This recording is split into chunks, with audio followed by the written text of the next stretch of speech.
We are seeing mass adoption picking up pace in the cryptocurrency market over the past couple of days. Despite the massive sell-off in the crypto markets, we are getting news trickling through of Venmo adding cryptocurrency support and Facebook-backed Diem launch plans. So all this and more in today's episode of Crypto News.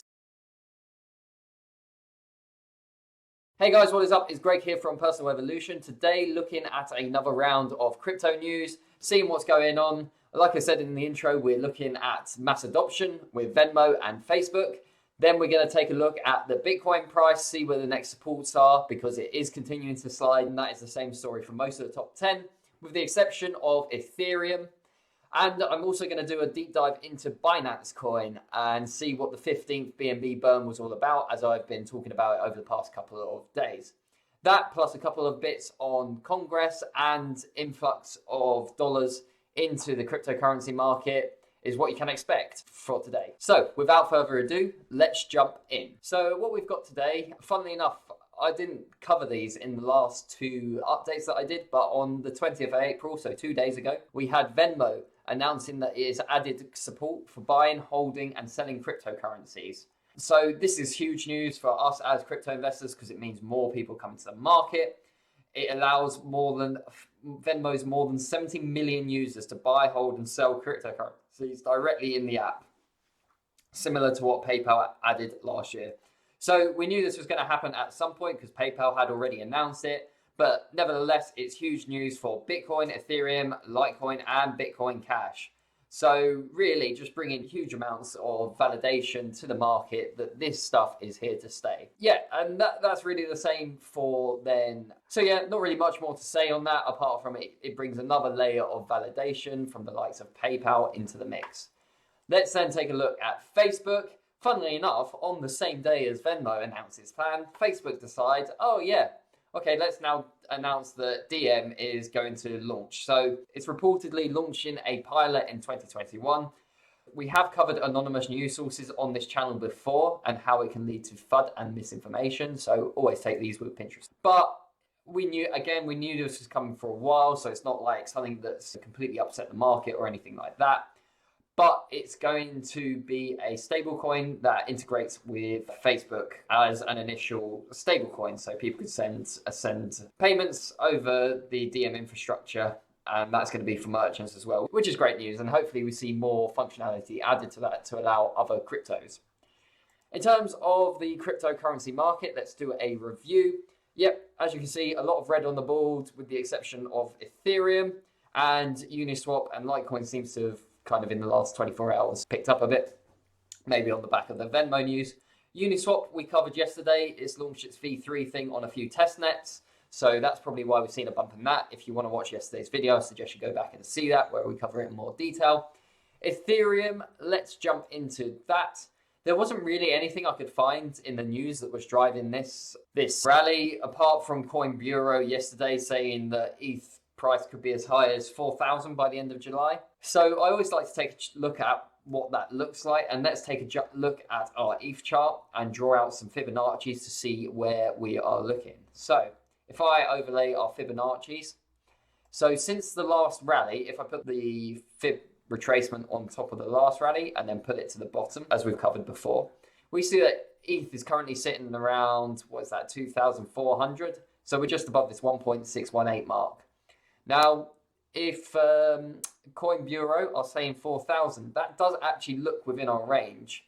And in fact, it may be slightly below because the top of our range here is between 5,000 and 5,800. Coin Bureau, yeah, I don't see why not. I don't think that is a load of rubbish. So yeah, all we can do is see what the market holds. Ethereum is quite big already, so in terms of market cap, if we are looking at so it's at 2,000 now. If we're looking at a doubling, we will have to see another 280,000. If we wanted to see a doubling in the price, we would need to see another $280 billion enter the Ethereum market cap, which isn't completely unrealistic because still within the ranges of what we see Bitcoin is. Ethereum is becoming that store of value. We could see it hit 500, 500 billion this cycle. So yeah, I think that's believable, and it's always good to just do a sense check on these, zoom out, see what the trends are, that sort of thing. Yeah, I would hesitantly agree with old Coin Market Cap, Coin Bureau here, and say, yeah, that seems believable. Moving on, let's look at the Bitcoin price, because we have had a bit of a pullback, and I'll do the same thing here. Where could Bitcoin end up? Do I have any? No, I don't have the fibs on here. So let's draw a Fibonacci out. Where's my bottom? Can't even see my bottom at the moment. Whoop. So here's the bottom of Bitcoin. So where are we in terms of Bitcoin? We still haven't done that full extension out, but we are sitting between the 2.618 and the 3.618 extension. So the next level of support, I'd expect to see a lot of resistance before we went lower. It was 47,000.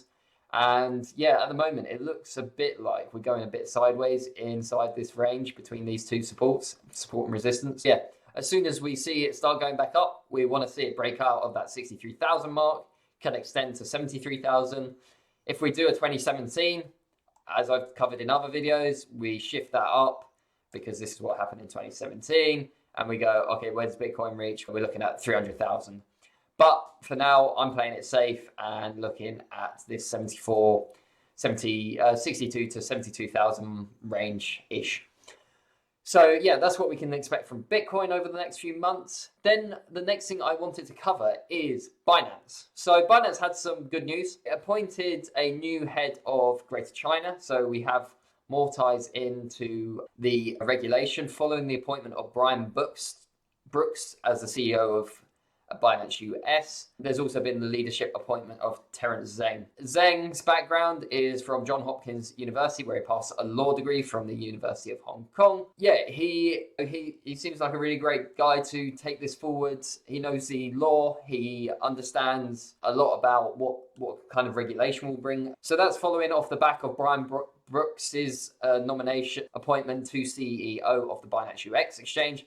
Again, we're getting that kind of crypto regulation / law inputs into the industry as expected. Overall, two good bits of news for Binance. Also good news, PancakeSwap eclipses Ethereum in 24 hours transaction. PancakeSwap has just absolutely been flying recently. Yeah, just huge news. A new record for Binance, 6 million transactions on Binance Smart Chain, 20% since yesterday, that was reported. And yeah, I don't know why that hasn't had such an impact on the Binance coin. I'd expect for it to start going up again soon, but that's where we get to the chart. Let's take a look at BNB. So BNB, where could BNB end up? Now, this is where things get interesting for Binance, because if I take the last all-time high, we don't have a lot of data for BNB because it's not been around that long. Plop it there, plop it there. Okay, that doesn't fit as a trend. Okay, let's try this one. Okay, that might explain the last high we had, but it doesn't really look good. Let's go up to here. Okay, we're getting closer, but then let's look at the all-time high. And then that sell-off, and where does that get us? Oh, look, a near perfect 4.236 fib extension out. So where does Binance go from here? Now, obviously, we're missing the 2017 data for Binance coin because it wasn't around. So yeah, really uncharted territory. But as far as I would say, we seem to be right at the top here. And I would be hesitant to say this is going to go much higher. But if we keep getting good news, new records for on-chain transactions, PancakeSwap keeps growing and stuff, yeah, I don't see why not. It may just go crazy. What that could look like, I guess, is if we zoom in a bit and take this kind of last rally.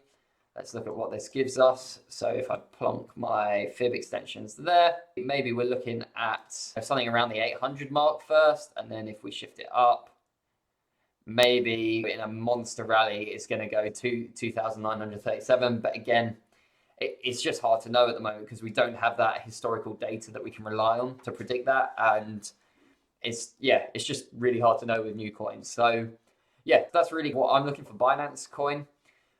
Of course, if talking about it going higher, I have been reporting over the last few days that the 15th BNB burn is coming up. Although I look like a bit of a muppet right now because on the 16th of April, it was announced that it's already happened. And yeah, I didn't see this come out, so apologies for that. but they burnt a total of 1,099,888 coins. And yeah, so it was a smaller burn than the last few we had. So 9 to 14 were a lot higher. I will link to this report from CZ in the description. But yeah, so it was one of the smaller ones, but it still happened a few days ago. In terms of BNB, I'm going to take a look more into it because there are some really interesting stuff down here. Like they're just talking about the growth of the platform. I'll do a fundamental analysis to dive into this more. They broke through this, obviously. That's the new all-time high. It's now 6.6. Total unique addresses, 64 million. So it's really catching up on Ethereum's 148 million. 450 projects currently being built. It's just massive activity in the space, and they have the money to do this. Yeah, I'm just really excited for what Binance holds. And yeah, that was off the back of the January 14th BNB coin burn. So it'll be interesting to see how the 15th one measures up in terms of the price action after another million. Obviously, it's a lot smaller than the last one, and we are at what looks like the top of the support levels for it. Yeah, it'll be interesting to see what happens with that over the next few days.